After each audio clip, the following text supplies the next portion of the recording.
Então, nossa segunda palestra agora, falando sobre o poder dos ingredientes naturais, e que é uma das partes que a gente mais gosta, da eficácia e do uso dos ingredientes naturais na dermatologia natural. Então, a gente começa falando da biodiversidade que esse país tem, né? E que como a gente pode se beneficiar das inúmeras propostas dos ingredientes naturais e de como é rico esse universo da botânica. E a gente tem, então, fórmulas e jeitos da gente abordar as doenças de pele com combinações e possibilidades infinitas, porque a gente pode pensar que uma planta pode dar 2 ou 3 ingredientes diferentes. Então, você imagina, por exemplo, a lavanda, a gente pode ter o hidrolato, a gente pode ter o extrato, a gente pode ter o óleo essencial, né? Então, a copaíba, a gente pode ter o óleo essencial, o óleo resina. Então, são muitas possibilidades partindo de uma única planta. Então, quando a gente faz uma composição natural, a gente pode colocar algumas combinações. Então, as possibilidades são infinitas, né? E a riqueza bioquímica, quando a gente fala de fitoquímica, pegar uma planta e desmembrar quimicamente como é essa bioquímica e como ela pode mudar na mesma planta. Então, um extrato, por exemplo, de aloe vera, de determinada babosa, plantada em determinado solo, em determinada época do ano, de determinada região do país, pode ter uma composição bioquímica diferente da mesma babosa em outro local do país. Então, isso dá 2 aspectos. Uma dificuldade de você ter estudos científicos claros e que não tenham um viés de diferença relacionada a isso, de diferença bioquímica e de ação na pele, mas, ao mesmo tempo, você tem uma riqueza bioquímica infinita, maior ainda, né? Então, é um mundo muito desafiador, interessante e, ao mesmo tempo, riquíssimo. Mas a gente vai falar aqui, então, um pouco da pele, voltando para aquela história da microbiota, né? A nossa microbiota é uma das principais, hoje em dia a gente entende isso, não só a microbiota do intestino, mas a microbiota da pele, a principal barreira de equilíbrio, né? A principal forma de equilíbrio desse tecido. E essa microbiota estabilizada, estável, é uma das principais maneiras da gente conseguir ter um órgão viável, saudável, né? Então, eu acho que os cosméticos vêm, hoje em dia, com essa proposta, não só os cosméticos, mas os alimentos, de um modo geral, né? A forma como a nutrição vê a saúde do intestino é muito de poupar a sua microbiota ou de fazer ajustes, pequenos ajustes nessa microbiota. E com a pele vai ser mais ou menos a mesma coisa. E a vantagem dos ingredientes naturais é que eles não são exclusivos como contra determinado tipo de agente de ser vivo, vamos assim dizer, né? Então, a gente não tem um ingrediente natural que é só antibacteriano, ou um ingrediente natural que é só antifúngico, ou um ingrediente natural que é só antiviral. O que a gente tem nos ingredientes naturais é justamente essa ação antimicrobiana ampla, e isso naturalmente faz com que a gente não extermine nenhuma das formas vivas da nossa microbiota. A gente acaba ajudando nessa manutenção desse equilíbrio. E isso é uma vantagem absurda dos ingredientes naturais. Então, é só para a gente lembrar que, por exemplo, a gente tem ingredientes naturais que são propostas de ação antimicrobiana contra bactérias resistentes a antibióticos que a gente já está vendo no dia a dia da medicina tradicional, né? São bactérias resistentes a determinados tipos de antibióticos, fungos resistentes a determinados antifúngicos. E os ingredientes naturais são promessas incríveis de pesquisa nessa área, para a gente realmente conseguir ter uma não agressão diretamente a determinados tipos de bactérias específicas, mas, ao mesmo tempo, para principalmente problemas de pele que são mais simples, vamos assim dizer, né? No sentido de ser uma acne, ou ser uma foliculite, ou ser um grau de alteração dessa microbiota e de inflamação da pele, que não é de uma gravidade absurda, que você não precise lançar mão de um antibiótico, que você, às vezes, vai precisar fazer isso várias vezes ao longo da vida da pessoa, e você vai estar gerando ali, promovendo, de certa forma, uma resistência bacteriana daquela microbiota. Então, de novo, os ingredientes naturais têm essa vasta chance de evolução dentro da medicina, se a gente olhar para os ingredientes naturais com essa proposta, né, de substituição de ação de produtos para controle de determinadas infecções de pele, que não são gravíssimas, e que a gente vai poder, então, manter os antibióticos para realmente quando a gente precisar deles, né? Quando a gente realmente ter essa necessidade, essa urgência.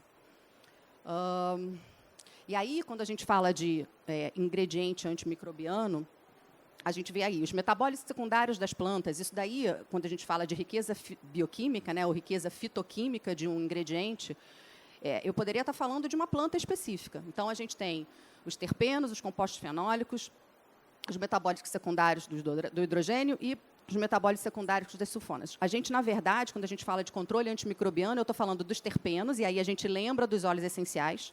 Os óleos essenciais são os ingredientes naturais mais ricos em terpenos, e eles é que têm ação antimicrobiana muito eficaz.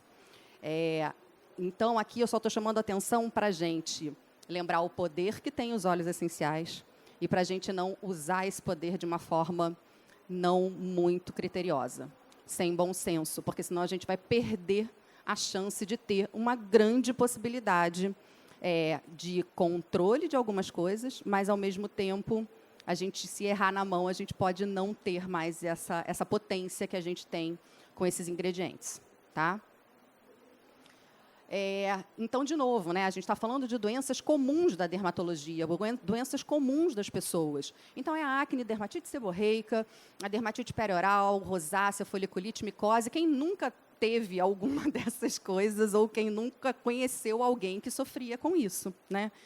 Então, são questões da dermatologia muito usuais, mas que nem sempre a gente precisa usar um tiro de canhão para a gente resolver isso, porque isso acaba fazendo que, muitas vezes, doenças que são crônicas, às vezes as pessoas passam 10, 20 anos da vida com alguma questão com acne ou com alguma questão de foliculite, e, na minha opinião, é muito melhor a gente melhorar as defesas dessa pele de forma natural, reduzir os agentes agressores e não usar nada muito agressivo do ponto de vista de eliminar aquele fungo todo de um corpo inteiro, porque quando você toma um medicamento oral, por exemplo, um antibiótico ou um antifúngico, você está não só usando um medicamento que vai atuar em todo o teu corpo, não só no órgão-alvo, que seria a pele, e, ao mesmo tempo, você está dando um tiro de canhão para uma coisa que tende a ser crônica e que você talvez não vá resolver o problema dessa pessoa de uma forma duradoura, de uma forma prolongada. Então, na minha opinião, isso não faz o menor sentido. Enfim, então, quando a gente olha para esses ingredientes, a gente pensa em todas essas possibilidades terapêuticas, porque é justamente isso que a gente vê com os ingredientes naturais. Então, a gente pensa na sálvia, no manjericão, no alecrim, no tomilho, no orégano, no capim-limão, na babosa, na cúrcuma, no maracujá. A gente tem uma infinidade de, não só ingredientes que advêm dessa matéria-prima natural, como também as sinergias que podem ser feitas com eles. E foi isso que eu fiz aqui com esse paciente. Então, esse paciente foi um paciente que eu atendi na época da pandemia. A gente fez as consultas online.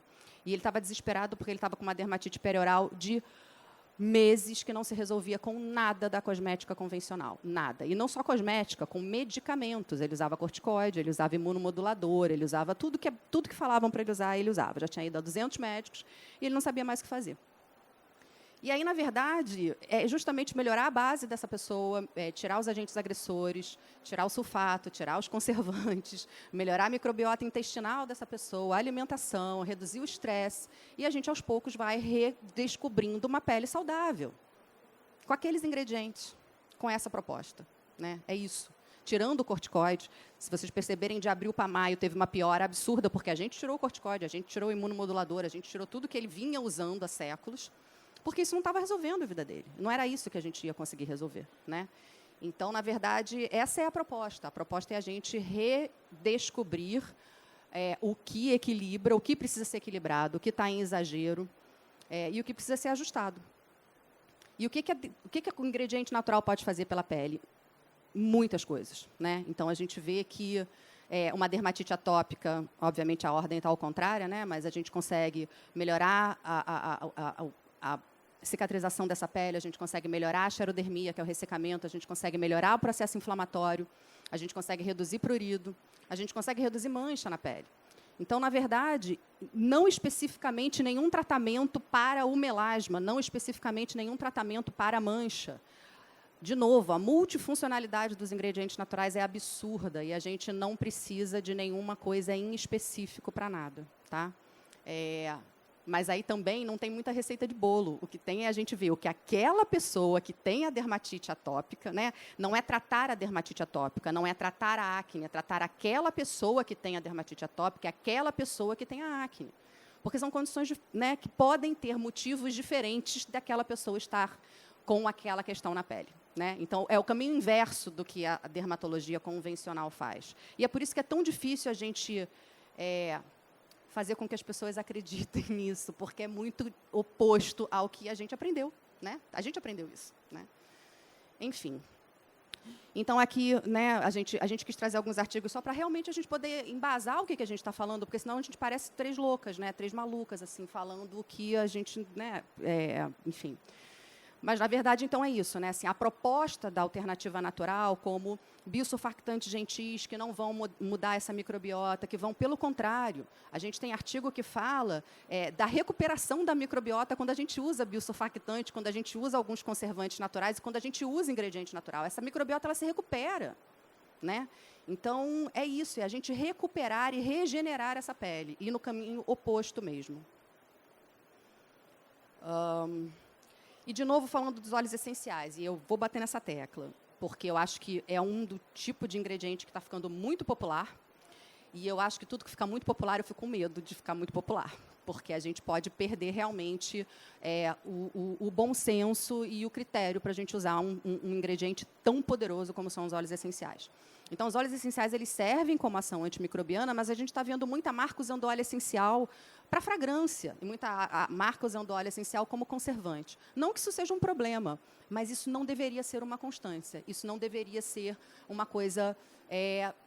Senão a cosmética natural vai ficar muito parecida com a convencional. Porque tudo é uma questão de concentração, tudo é uma questão de combinação de fórmula. Então, você ter uma fórmula que, apesar de natural, combina muitos óleos essenciais em concentrações elevadas, a gente vai ter problema de alergias, a gente vai ter problema de alteração de microbiota, porque essa concentração entre o remédio, o tratamento e o veneno é uma questão de proporção. E aí a gente pode colocar tudo a perder. Então, eu acho que a gente tem que tomar cuidado em como a gente está usando os ingredientes e o poder que eles nos trazem. E aí, falando do metilparabeno, né, que a gente sabe que é o conservante mais usado na cosmética convencional, esse artigo eu amo ele, porque ele fala do efeito deletério do metilparabeno nas células da pele, da derme, nos fibroblastos, que produzem o nosso colágeno. Todo mundo fica super focado no colágeno, né? Porque o colágeno é a proteína essencial à vida, né? Porque tudo que não tem colágeno cai, despenca, então a gente fica naquela neura do colágeno eterno.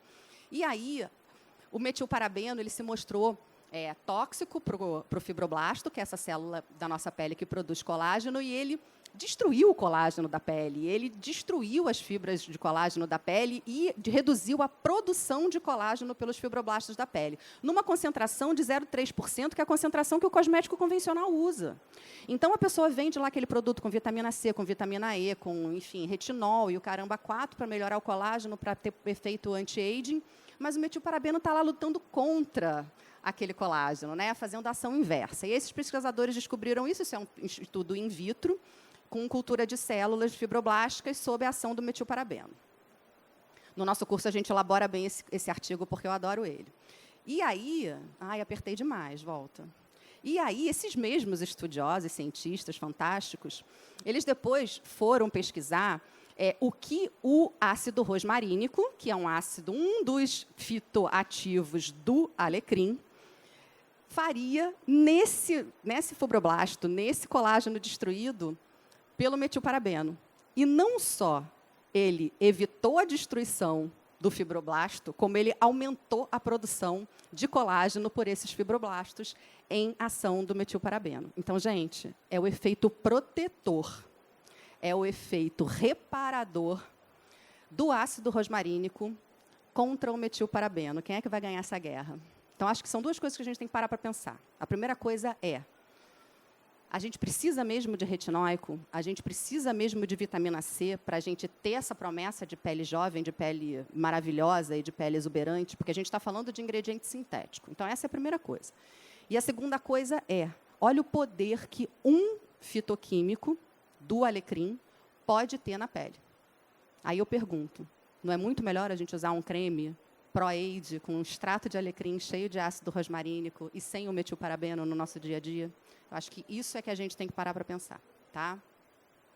E aí, aqui a gente tem vários fitoquímicos que a gente encontra no alecrim. Então, não é só o ácido rosmarínico. Olha só o que a gente tem. O ácido cafeico, o ácido ferrúlico, que a indústria também sintetiza e coloca lá nos produtos antioxidantes. A gente tem outros flavonoides. É só para a gente lembrar a riqueza fitoquímica que existe em um ingrediente. Eu estou falando de um único ingrediente ativo, que é o alecrim.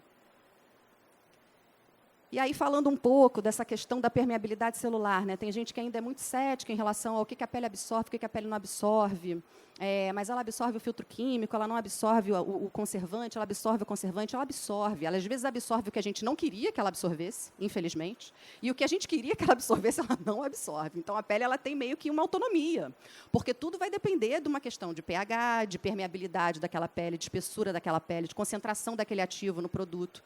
Então, são muitos fatores, né, do produto em si, se ele é mais aquoso, se ele é alcoólico, ele tem uma absorção maior, se ele não é, se ele é mais na forma de manteiga, de unguento, ele vai absorver menos. Então, a permeabilidade dos ingredientes na pele, ela é muito variada, mas ela tem diversas formas de absorção. A pele é, sim, um órgão absortivo, e como o intestino, ela tem várias formas dessa permeabilidade celular. Então, é só para a gente lembrar que a pele, como o intestino, elas são órgãos que está em contato com o meio externo, e por isso mesmo a gente tem que tomar muito cuidado com o que a gente bota em contato com esses órgãos. Então, é por isso que a gente tem que pensar muito bem em cosmético que a gente usa e no alimento que a gente consome. Então, basicamente, é isso que eu quero falar para vocês, porque muitas dessas células têm comunicações neuroquímicas e neurohormonais, e, por isso, a saúde de um está completamente relacionada e interdependente com a saúde do outro. Tá? Bom, vai. O que eu... Meu Deus, o que eu fiz? Espera aí, calma. E é por isso que a gente tem que olhar essa figura como se elas fossem semelhantes, porque elas são semelhantes. Né? Não são semelhantes só no colorido, não são semelhantes só nas embalagens, não são semelhantes só no apelo visual que isso tem. Né? É muito atrativo para a gente é atraído por cor, a gente é atraído por coisas vivas, a gente é atraído por coisinha, né? Aquela coisinha que faz assim na mão, que a gente pega pequenininho. Né? Então, a gente tem que olhar para isso e ver como semelhante, tá? Porque... É isso que importa, assim, o que a gente escolhe nessa categoria. Acho que a nossa saúde, ainda vamos descobrir isso, que a nossa saúde está baseada nisso, no consumo dessas duas frentes, nesses dois órgãos que a gente tem tanta coisa em comum, né? E que estão aí responsáveis pela nossa nutrição. É a nutrição interna e a nutrição externa. Bom, e eu vou seguindo, falando das maravilhas dos ativos naturais. E eu quero chamar a atenção dos ativos naturais com ação antioxidante, né? Essa ação Pro-Aid, porque a gente fica muito focado no processo de envelhecimento e como que isso ocorre. Né? E eu trago aqui, então, 2 artigos que são super recentes, eles são de 2022, onde fala dos extratos botânicos, né? Dos derivados de plantas com ação antioxidante nesse processo de envelhecimento. São 2 artigos muito interessantes, quer dizer, super recentes, e que eu vou destrinchar eles aqui de uma forma para a gente tentar entender um pouco do que eles falam. E quem gosta muito de extrato botânico, ou quem se interessa por isso, mesmo que não seja médico, que não seja da área de saúde, vale a pena ler esses 2 artigos, porque eles são muito bons e eles falam de diversos extratos. Então, ó, tem esse aqui, tirem a foto aí, e tem esse outro. Tá? O que eu peguei um pouquinho de cada um, porque senão a gente ia ficar falando aqui até amanhã, e que se deixar, nós 3 aqui... Nós 3 aqui poderíamos ficar falando sobre eles até amanhã de manhã, tá? Porque cada vez que a gente lê, cada vez que a gente vê um artigo, uma manda para a outra, caramba, que artigo maneiro, não sei o que, e aí a gente vai, pira, e assim é que a gente vive, né? Na piração. Então, O processo de envelhecimento, ele está relacionado a um envelhecimento cronológico, aquele que a gente não pode mudar, ou que a gente tem muito pouca ação sobre ele, e o envelhecimento extrínseco, que está relacionado com a geração de radicais livres. Né? Essas moléculas que perdem um elétron na sua banda, né, que ficam ali desemparelhados, eles precisam da ação dos antioxidantes, né, para se estabilizarem. E essa desestabilização deles é diretamente relacionada com o processo de envelhecimento. Então, a gente sofre principalmente com a radiação ultravioleta, gerando esses radicais livres. Gente, está difícil aqui. Os produtos químicos, os alimentos ruins, então, o que a gente está alimentando o nosso corpo também. O estresse tem um papel também na geração desses radicais livres e diretamente relacionados com o processo de envelhecimento.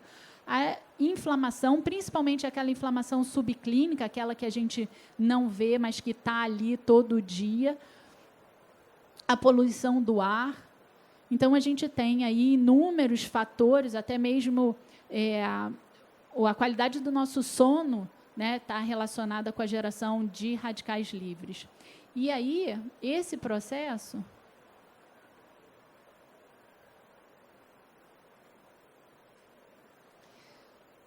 do envelhecimento extrínseco, eu vou dar aqui um exemplo de uma célula funcionante normal, onde os radicais livres vão ter ação em diversas regiões dessa célula, podendo levar...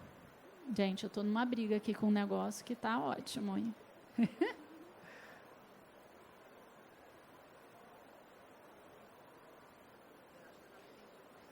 Você se entendeu aí?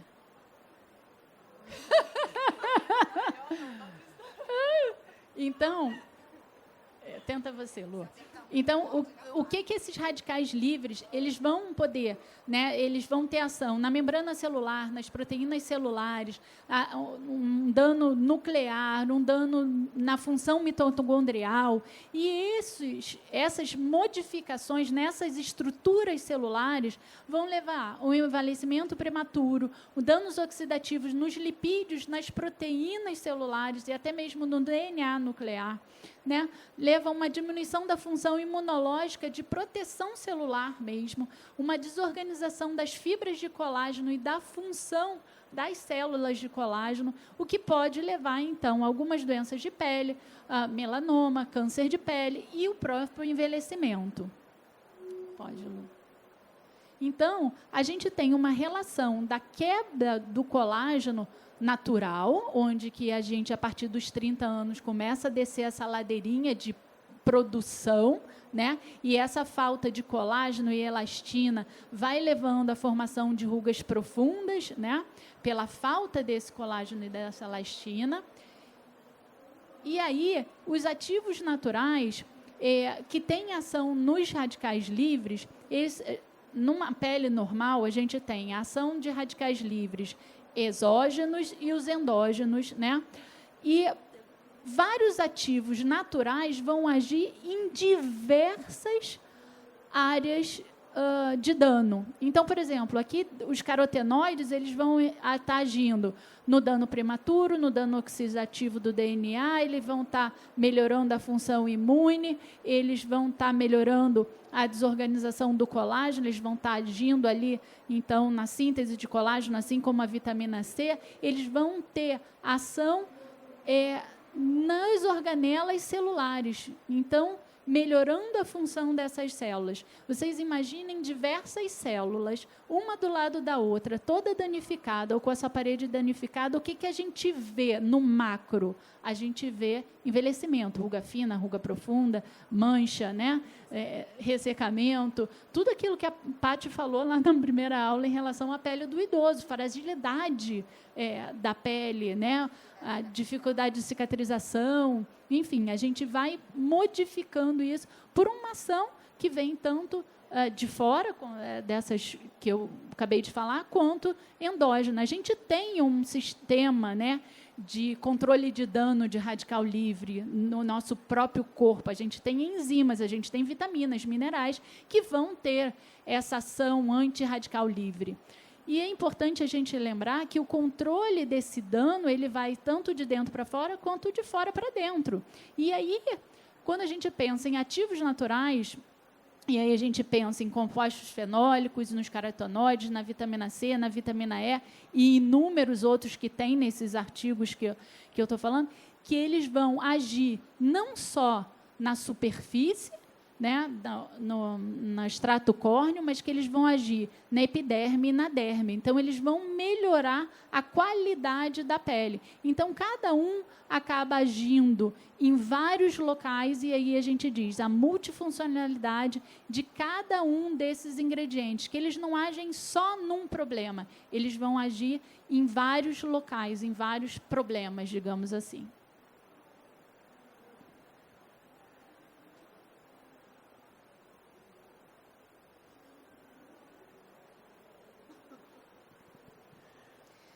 Bom, então, quando a gente fala de benefícios dos ativos naturais, eu acho que a gente tem que sempre ter em mente as propriedades antioxidantes desses ativos.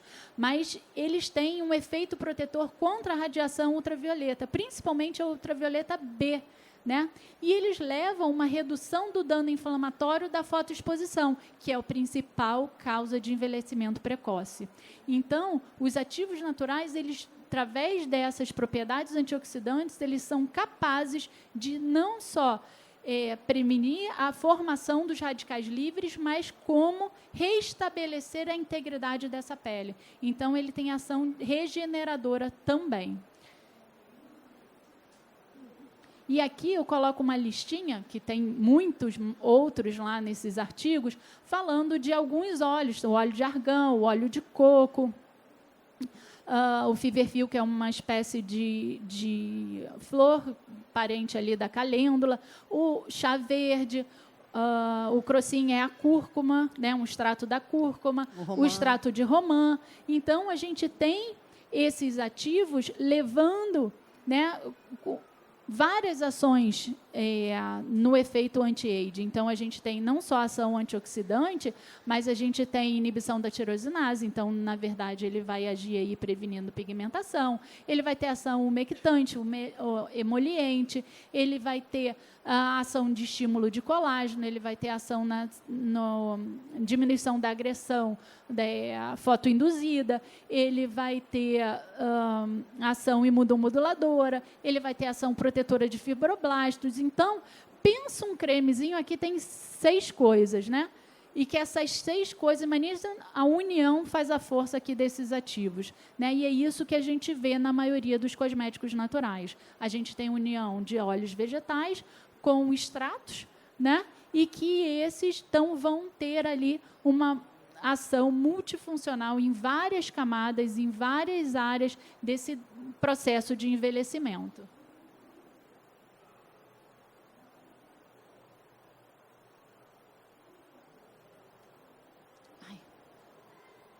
E aí, a gente acaba falando muito de vitamina E, né? Que vitamina E é ótimo antioxidante e tal. Será que a gente precisa de vitamina E sintética ou a gente tem nos óleos vegetais boa concentração de vitamina E? Então, esse gráfico aqui, ele nos mostra vários óleos, né, vários extratos e as suas concentrações de vitamina E. Então, a gente vê que o óleo de girassol tem uma quantidade gigantesca de vitamina E, o óleo de algodão, né, e até mesmo o óleo de palma, que é muito usado em muitos cosméticos pelo seu valor agregado. Ai, gente, passou. E aí, nessa questão de ativos multifuncionais, a gente tem 2 queridinhos. Eu acho que é meu queridinho, é da Lu, é da Paty, né, e de todo mundo que trabalha ou que ama essa parte de cosmética natural. A camomila e a calêndula. Né, a composição deles em flavonoides, em polifenóis, a ação antioxidante, anti-inflamatória deles, quando unidas, né, levam aí a possibilidade do tratamento de diversas doenças dermatológicas. E a gente acaba usando eles na forma de extrato, ou eles podem estar na composição desde um filtro solar contra um pós-sol, quanto um produto anti-aging. Então, você vê que os mesmos extratos eles podem estar em vários produtos do uso do dia a dia. E a camomila e a calêndula são dois que são super versáteis, com uma composição e com uma ação maravilhosa. Outro que é super queridinho da gente é a cúrcuma, né? A cúrcuma tem várias ações antioxidantes, anti-inflamatórias, e a gente utiliza eles no tratamento de várias patologias, como a psoríase, a acne, a rosácea, queimaduras, os eczemas, o fotodano e até o envelhecimento precoce. Então, eu selecionei aqui, eu acho que 4 para vocês. A romã também, uma outra queridinha minha, né, pela uma concentração de vitamina C e vitamina K, e o ácido púnico, que só ela basicamente tem, né, com uma ação ali de prevenção dos nossos queratinócitos, de segurar esse processo de envelhecimento, de melhorar a qualidade da pele na questão de pigmentação também.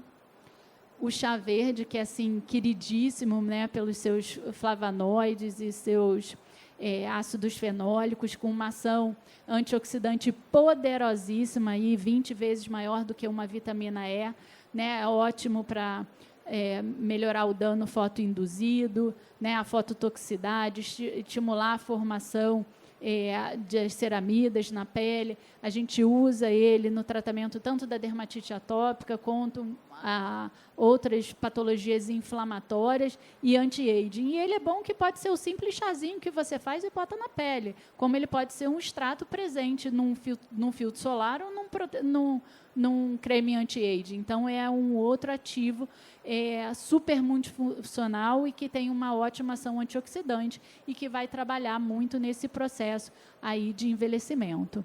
Então, como a Paty falou antes, será que a gente precisa de vitamina C, vitamina E, vitamina A, sintética, clareadores? Será que a gente precisa, ou que a gente pode fazer essa rotininha aí bacana que eu coloquei para vocês, né? A hidratação, uma máscara, um demaquilante, uma maquiagem, tudo de forma natural, usando aí esses extratos.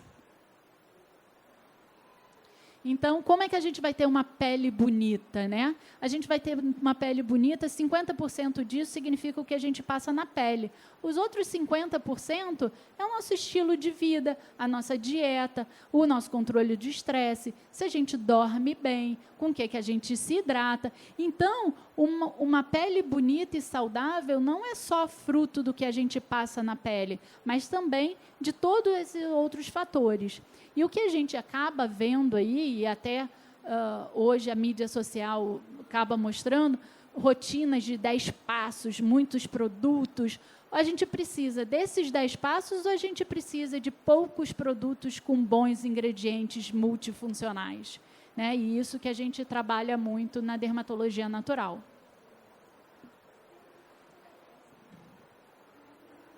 Bom, gente, vamos falar um pouquinho agora, então, sobre acne, que eu acho que é uma das queixas mais comuns no consultório que a gente atende. E aí é importante a gente entender que, mais uma vez, a acne, como várias doenças de pele, é multifatorial, então ela tem várias causas associadas. Ela pode ter uma relação com alteração hormonal, com o uso de cosmético inadequado, ou mesmo ser como a acne da mulher adulta, que ainda tem uma causa mal definida. E na pele também ocorrem várias alterações, tipo obstrução da saída da glândula sebácea, inflamação, contaminação bacteriana. Então, a gente percebe que tem uma desregulação dessa flora, dessa microbiota da pele também.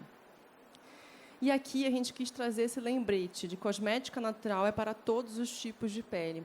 Eu acho que isso é uma das coisas mais legais da dermatologia natural, porque não é só para todos os fototipos de pele, uma vez que a gente não usa muitos ácidos que podem ou hipopigmentar ou hiperpigmentar a pele negra, por exemplo, pode ter essa tendência com alguns ácidos, mas também vários tipos de pele no sentido de características diferentes. Então, a acne é um bom exemplo disso, porque muitas vezes a gente atende pacientes com acne que não tem aquela pele super oleosa, né? A gente vê muito como um produto assim, pele oleosa e acneica, mas nem sempre. E aí essas pacientes chegam muito incomodadas com os tratamentos convencionais, porque elas melhoram ali na primeira semana, dá aquela secada, e depois não conseguem sustentar e manter, porque a pele começa a irritar. Então, não é uma coisa pró-saúde, né, como as meninas estavam falando aqui. A gente tem um efeito mais imediato, mas é difícil de sustentar, porque é muito incompatível com a nossa pele, com a microbiota, com outras características da nossa pele.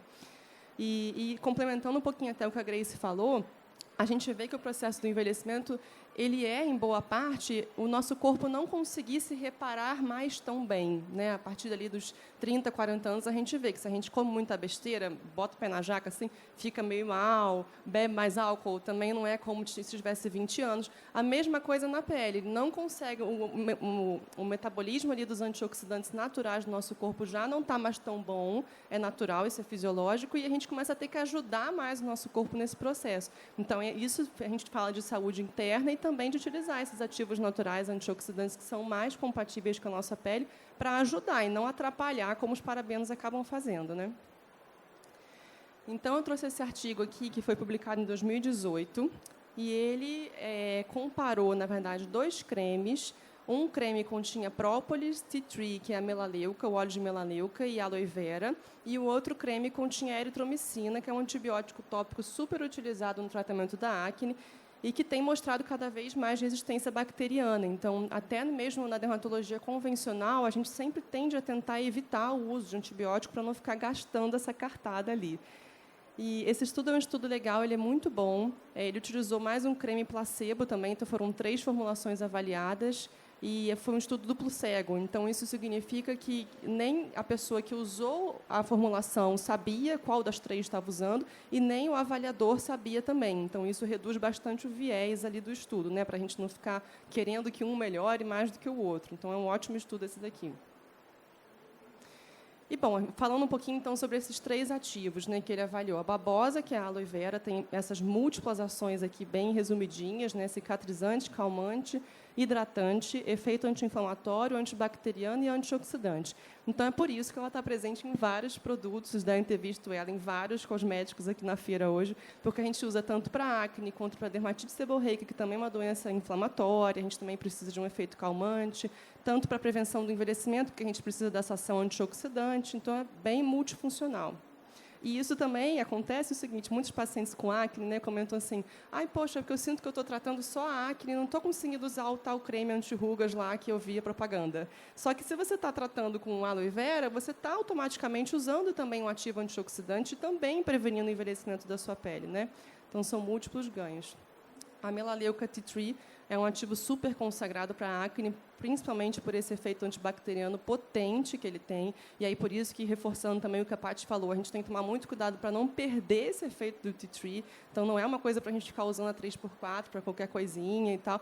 Ele tem um efeito antibacteriano legal e a gente utiliza ele na acne. E também tem um efeito antifúngico, por isso que a gente utiliza também para micose de unha, micose de corpo, dermatite seborreica também tem uma relação com proliferação fúngica.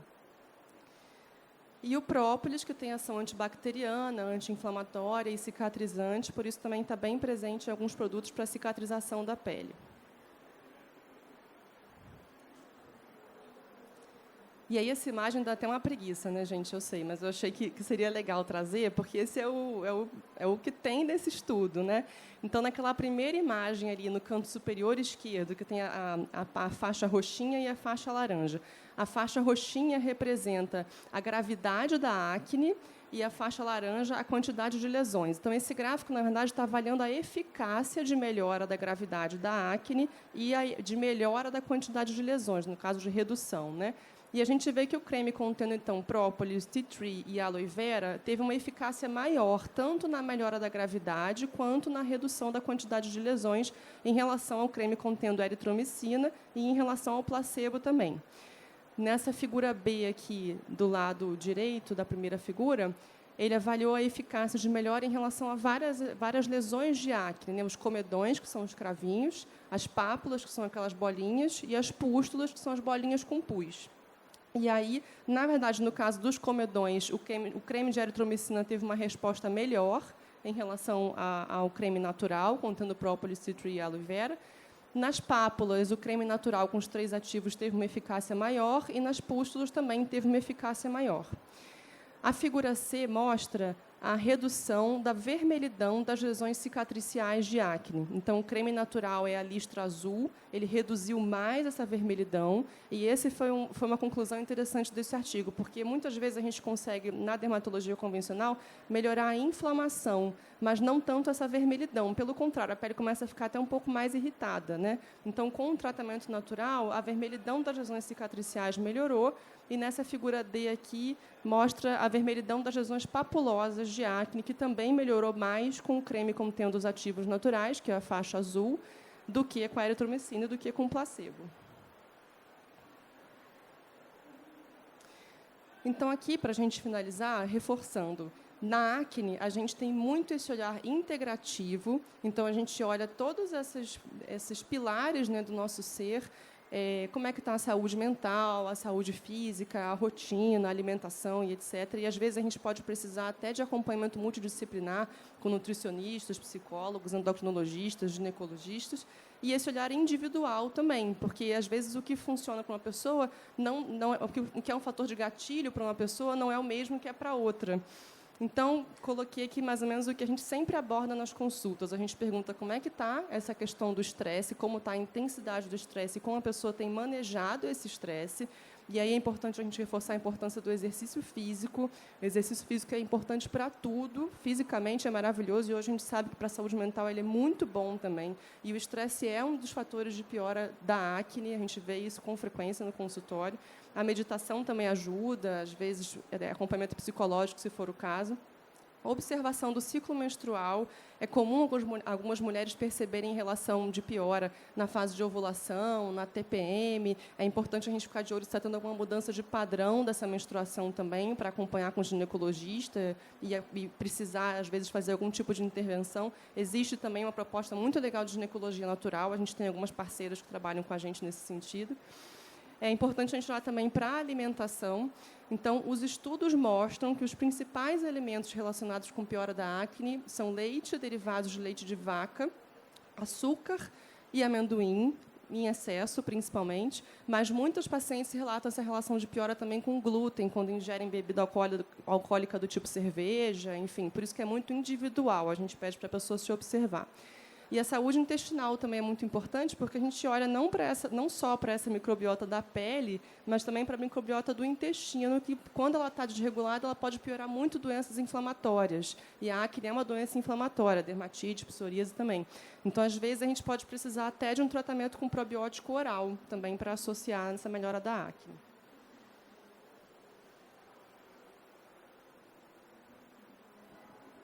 E é isso, gente. Só para lembrar que a gente está agora gravando o módulo 3 do nosso curso online de dermatologia natural, né? E a gente está justamente gravando sobre os óleos vegetais, por isso que a gente está nessa empolgação.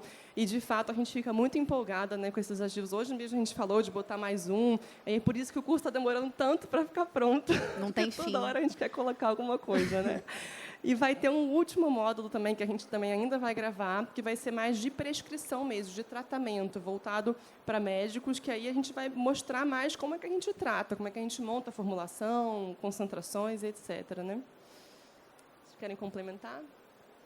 Querem fazer uma pausa para as perguntas, ou a gente já segue para a terceira aula e a última aula deste módulo de maratona? Segue? Perguntas? Então tá, perguntas. Bom, primeiro, parabenizar muito vocês três. Estão representando uma inspiração e uma mudança para muita gente. Eu sou dermatologista, tenho 25 anos de atuação e eu estou apaixonada pelo curso de vocês. Eu fico tão feliz. Estou mesmo. Bom, a minha pergunta é o seguinte. A gente tem, eu manipulo muito, né, todas as farmácias de manipulação e, por exemplo, a gente tem o alfa-bisabolol, que é derivado da camomila. Aí a minha dúvida, ele é sintético, ele é natural? Então, aí tem como a gente vai estar, né, sabendo onde a gente pode pesquisar isso? Então, acho que o mais importante é ter um bom contato com o farmacêutico que está por trás da farmácia de manipulação. A gente também manipula muito e tem ativos naturais, e mesmo ativos naturais, às vezes, extratos vêm contaminados com algumas substâncias quando eles usam na manipulação. Então, a gente pede a lâmina descritiva mesmo com o INCI ali do ativo, para ver se não está contaminado com propilenoglicol, enfim, como é que foi até aquela Às produção, vezes até a com extração, né? Conservantes Ele também já podem vem com estar. conservante. O extrato, quando a farmácia compra o extrato botânico, ele pode já vir com um conservante.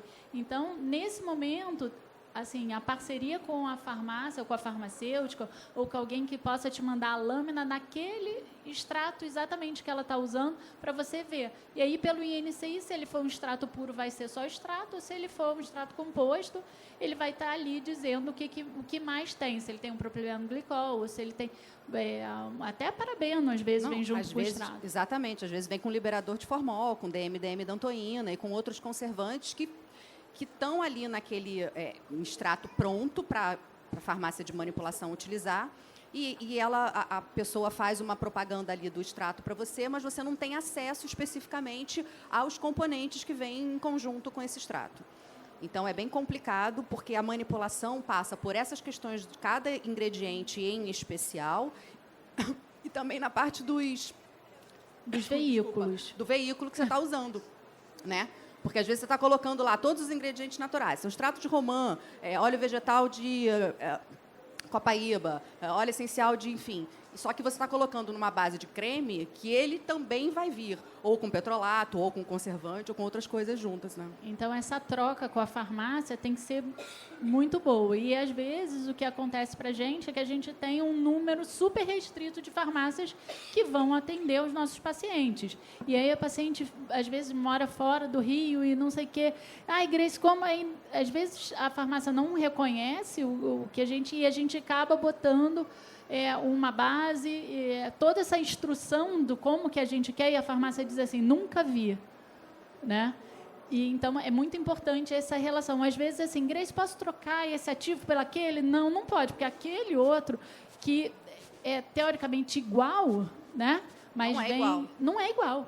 Então, essa troca, muitas vezes, sai da nossa prescrição, né? Sai do que a gente realmente está querendo, aquela fórmula limpa, até porque foi por isso que os pacientes procuraram a gente, né? E assim, não faz sentido você escolher os ingredientes naturais para ter uma contaminação através desses ingredientes, né? Então, não faz sentido. Então, a dica é escolha uma ou duas farmácias de manipulação que você tem confiança. Fica amiga do farmacêutico, da pessoa Ótimo que está lá relacionamento com ela, para poder ligar, perguntar e pedir. Lancei uma coisa nova. Ótimo, achei lindo, maravilhoso isso aqui que você me mostrou. Mas qual é o INCI disso? E explica para os seus pacientes, quando você fizer as formulações, que você está indicando aquela farmácia porque você tem acesso a informações que você, às vezes, não tem em todas as outras, né? E que você acaba, então, desenvolvendo uma relação de confiança com aquele produto que você está manipulando ali. Perfeito. Né? E vocês comentaram sobre óleos essenciais, e eu já pensei nisso também, o uso abusivo até dos óleos essenciais, mas em relação à concentração desses óleos, porque uma vez uma farmacêutica me passou que seria de 0,5% a 1% de concentração dos óleos essenciais, uma média para a gente pensar, mas aí quando a gente vai ver os representantes da Duterra fazem muito mais intenso, então aí a gente fica meio confuso, enfim. Uma opinião de vocês, rapidamente, nessa... Você tocou num ponto, assim, que fiquei até nervosa. Eu acho melhor eu nem falar. Eu acho... Não, isso é bem difícil para a gente, tá? Porque eu acho que tem óleos e óleos, né?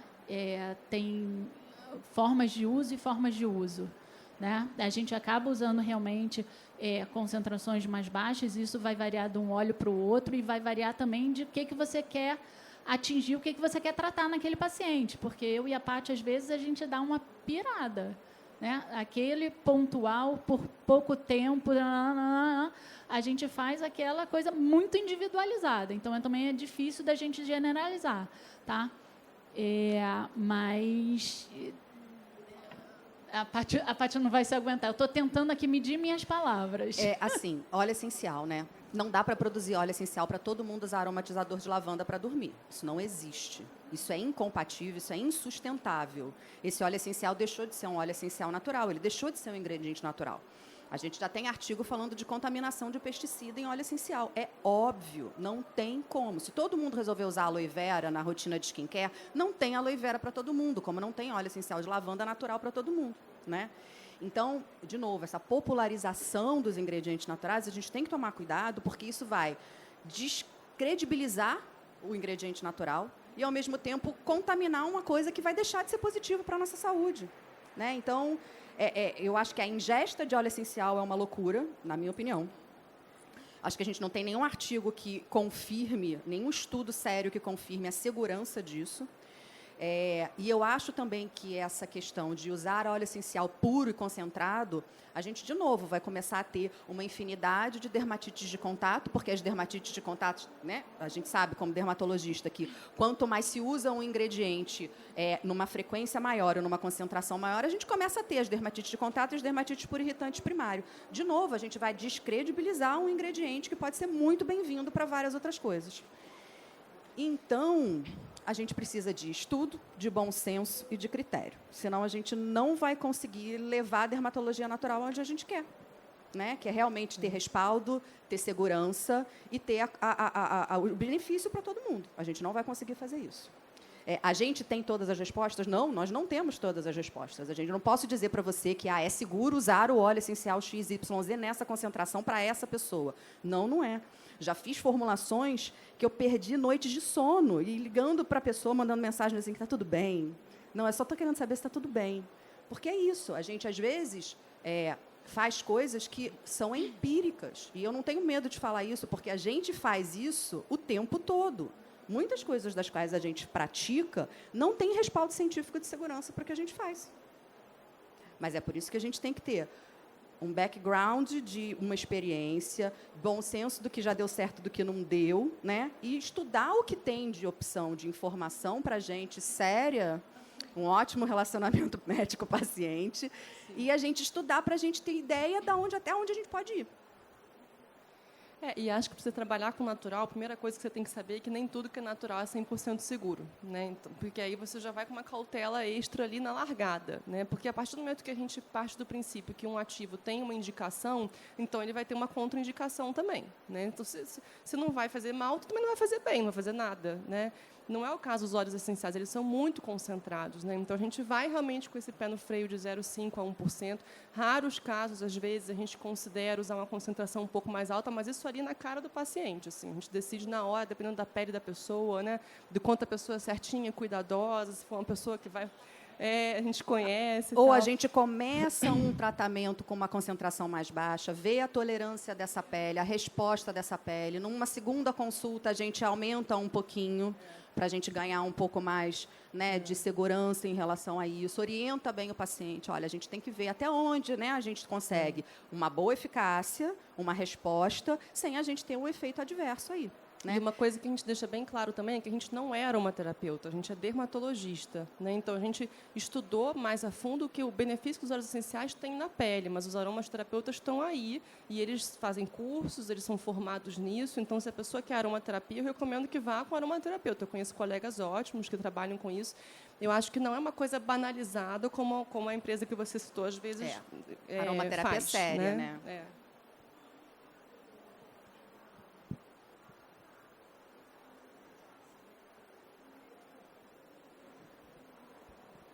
Boa tarde, doutoras. Primeiro, obrigado aí pela atenção. Queria também agradecer particularmente a doutora Patrícia. Já faz mais de 2 anos eu mandei meus produtos para ela. Tem uma marca Icabo Arensou de cosméticos veganos, ela recebeu no Rio. Depois de 1 ano, o Lucas Fink, o surfista, ele estava ajudando a pequenas marcas se divulgarem, que ele estava aí com um sintoma na boca. Eu me dispus a mandar os produtos para ele, ele falou para eu conferir exatamente com a doutora Patrícia e ela me recomendou. Então, queria agradecer já por esses 2 encontros, mesmo que não físicos, você teve e só me prestigiou. Gente, eu entendi muito bem de todos os benefícios. acredito totalmente em todos esses benefícios e para mais, sei que são multifunções, mas eu acho que no Brasil ainda a gente tem um problema que é a população já acredita nisso, mas a Anvisa ainda não aprova muito dessas coisas. Eu falo porque, assim, eu estou desenvolvendo um repelente, está desenvolvendo com óleos essenciais, álcool de cereais, nada que mancha, enfim, que fosse o mais natural possível. Comecei a entrar em fase de testes, a Anvisa falou, você tem que ter a icaridina ou DET no teu produto, e, enfim, o DET, vocês sabem todos os impactos negativos à saúde, ao meio ambiente, a tudo. E a icaridina, vocês sabem que tem um monopólio. E, enfim, isso foi só um reflexo de como a Anvisa ainda não sei se está preparada, ou se não crê, ou se não autoriza o desenvolvimento de tais produtos. Eu imagino que vocês já devem ter ouvido várias coisas dessas. Tem alguma perspectiva ou algum movimento para que esses ingredientes naturais estejam já numa margem constitucional para que a gente possa começar a produzir a níveis industriais, com toda a fiscalização e toda a regularização? Essa aula que vem agora, depois, né, que a gente vai começar já, que a gente vai falar de sustentabilidade cosmética, a gente fala um pouco dessa transição, de quem começou lá pequenininho e que passou para o processo de industrialização. Mas a gente ainda tem uma Anvisa que joga um pouco contra, né, a parte do natural, mas nós somos a mudança, né? Então, a partir do momento que a gente ganha consciência da toxicidade dos cosméticos tradicionais, que a gente ganha consciência dos benefícios dos cosméticos naturais, a gente muda nosso comportamento de compra, né? E a gente mudando o nosso comportamento de compra, a gente vai mudando toda uma cadeia. Então, nós estamos aqui para semear mesmo, né? Assim, trabalho de formiguinha, e que esse nosso trabalho chegue lá e esse respaldo, né? A gente já vê na Europa uma mobilização muito maior, os Estados Unidos um pouco menos, mas também muito na nossa frente, e cabe nós aqui. Eu sempre acredito que a união faz a força, então cada um de nós aqui mudando o seu grau de consciência, se unindo, a união dos pequenos, a união das pessoas que produzem uma feira dessa aqui com tamanha, né, e quantas pessoas a gente está conseguindo mobilizar, eu acho que isso é um grande passo para que os órgãos reguladores também passem a entender o funcionamento, porque as pessoas que trabalham lá também não conhecem, né? Eu acho que a Anvisa não tem conhecimento, eu acho que não tem ninguém lá específico, por exemplo, para fitoterápico ou para mecanismo de ação ou forma de ação de ingrediente natural, né? Atuando como droga ou como medicamento, acho que tem muito pouco. E eu acho que ainda não é interessante regulamentar isso, né? Assim, do ponto de vista de como é esse mercado, né? Assim, a partir das benesses, de como ser organizado ali, né? Enfim, eu realmente vejo um entrave, mas eu acho que vale a organização de quem produz, né? Assim, vamos unir 2, 3, 4 marcas que têm essa mesma proposta de produto e vamos lá bater na Anvisa e falar, olha só, gente, a gente está querendo melhorar. E uma outra forma é ter um investimento próprio em relação aos testes clínicos, porque chegar na Anvisa só e falar, olha, o meu repelente funciona tanto quanto a icaridina, quanto o DDT, e você chegar lá sem nenhuma comprovação disso, vai ser difícil. Com certeza. Não tem jeito. Mas, assim, até você falou do mercado e de interesse, eu estava vendo nessa área de repelente. Os repelentes que são importados, eles não precisam passar pelos testes tão rígidos que os repelentes brasileiros têm que passar. Então, assim, é uma ação totalmente desestimulante para quem está nisso. Tudo é muito desestimulante. Tudo. O processo de fabricação do cosmético natural e a entrada, ela não é nada convidativa, né? As pessoas que produzem são grandes guerreiras. A gente conseguir passar todos os entraves, né, para chegar o produto estar lá para vender, eu acho que todo mundo aqui que produz, e a gente como dermatologia natural, como empresa, a gente presta consultoria também para marcas e a gente participa e solidariza com várias São marcas muitos também. obstáculos, né, a serem vencidos. Então, não é só o mercado, não é só o registro, é o mercado, é o marketing, né, que muitas vezes a gente lida aí com marketing não verdadeiro de outras marcas. Então, realmente é uma batalha toda hora, né? Com certeza. Tem que ter muita vontade. Com certeza.